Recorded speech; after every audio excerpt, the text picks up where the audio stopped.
Welcome back, everybody. Today, we're doing a deep dive into the Malayalam film industry in India. You guys sent in this 200-page report.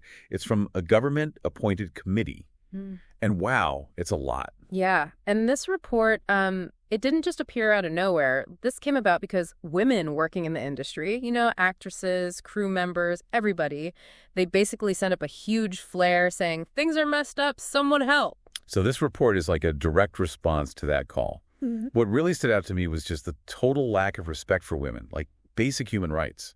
Yeah, for sure. The report has a lot of detail about how women are just denied access to the most basic things on set, like bathrooms and changing rooms. Imagine having to not drink water just so you don't have to use the bathroom. That's terrible. There's even a story about one of the junior artists, the background actors. She wasn't allowed to take a bathroom break because it was a 10-minute walk. So she had to choose between her basic needs and her job. That really shows the messed up power dynamics in this industry. Junior artists are treated like they're disposable. It's awful. Yeah. And then you layer on the sexual harassment. The report showed that it's not even just something that happens on set. For many women in the industry, it starts even before they're cast in anything. Yeah, it's really bad. It's in the report that a lot of aspiring actresses get hit on, or even worse, during auditions, or even just casual meetings. Awful. There's this one story about an actress who agreed beforehand that there wouldn't be any nudity or kissing scenes, but then during filming, she was pressured into doing both. Ugh.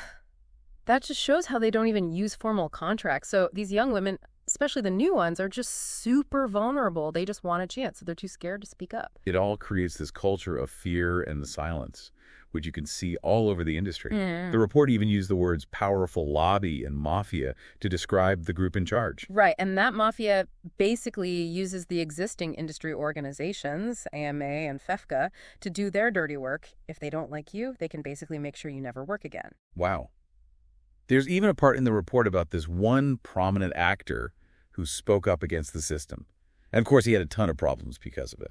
It's incredible that anyone would be brave enough to speak up like that, knowing that it could ruin their entire career. I mean, would you feel safe? Definitely not. And it's not just blacklisting. The report also talks about how a lot of people don't even have formal contracts, especially if they're not a big name. Right. Without a contract, you're wide open to getting screwed over when it comes to things like how much you get paid, your hours, and just basic rights. There's a part in the report about an assistant director. She had to work crazy hours, but didn't get paid for it. It always comes back to that same power imbalance. If you're not a big shot, you're at the mercy of whoever's in charge. And it's even worse if you're a junior artist. Oh, yeah. The report says those folks have it really bad. Long hours, bad pay, and unsafe working conditions. There's a story about a 70-year-old junior artist who got burned on set. But the production team didn't do anything to help. It's just sad. Like, what kind of industry treats the people at the bottom like that? But the report doesn't just talk about the bad stuff. It also suggests some solutions, like a government tribunal. Yeah. The report basically says the industry can't police itself, so they need an outside group to hold people accountable.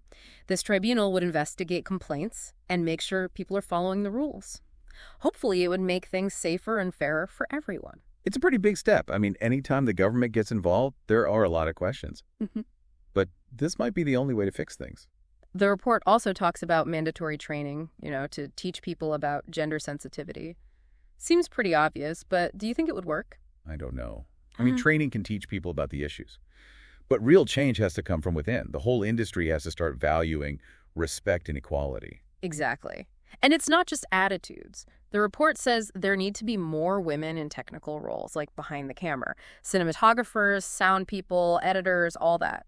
It is kind of surprising how few women work in those roles. The report even says some people think women aren't good at those jobs, which is just crazy. Yeah, totally. If there were more women behind the camera, there would be new perspectives and ideas. The storytelling would be so much better. The report had some good ideas to address that. Scholarships for women at film schools, special training, even an all-women light crew at the Chitranjali studio.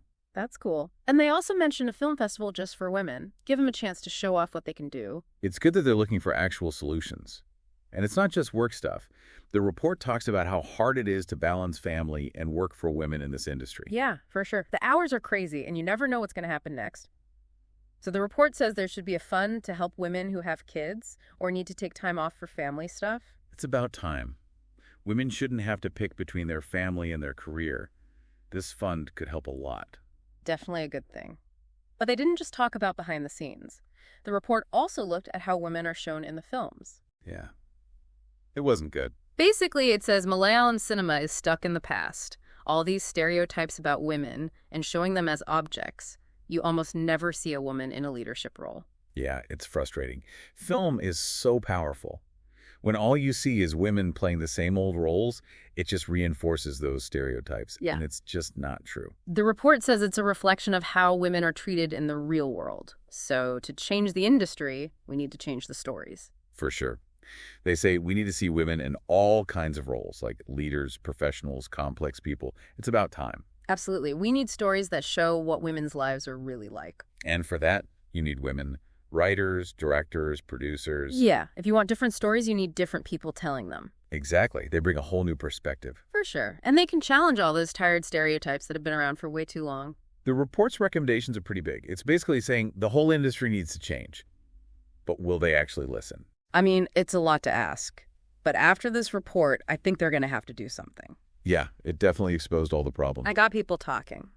One of the things I thought was so interesting was how it showed how connected everything is. Mm-hmm. What happens on screen is a reflection of what happens behind the scenes. Right. It's not just a few bad people, it's the whole system. The report says that the way women are shown in films is basically how they're treated in real life. It's a messed up cycle. And the report says that the people in charge need to fix it. Yeah, they need to step up. They need to actually do something, not just talk about it. Actions speak louder than words. But it's not just the industry's responsibility. The government has to help too. Definitely. They can make laws and provide funding. Create those safety nets we talked about. It has to be a team effort. The report actually ends on a positive note. It says that the Malayalam film industry is known for being creative and tackling tough topics. So they should use that energy to fix this problem. That's a good point. So what do you think? Is the industry ready to actually change? This report was pretty bad, but it also showed a way forward. It is up to them to decide if they want to take it. We need to have this conversation. We've learned a lot today about some really serious problems. But there's hope for the future. It's up to all of us to fix this. Absolutely. Make sure you read the whole report yourselves. Thanks for joining us on this deep dive. See you next time.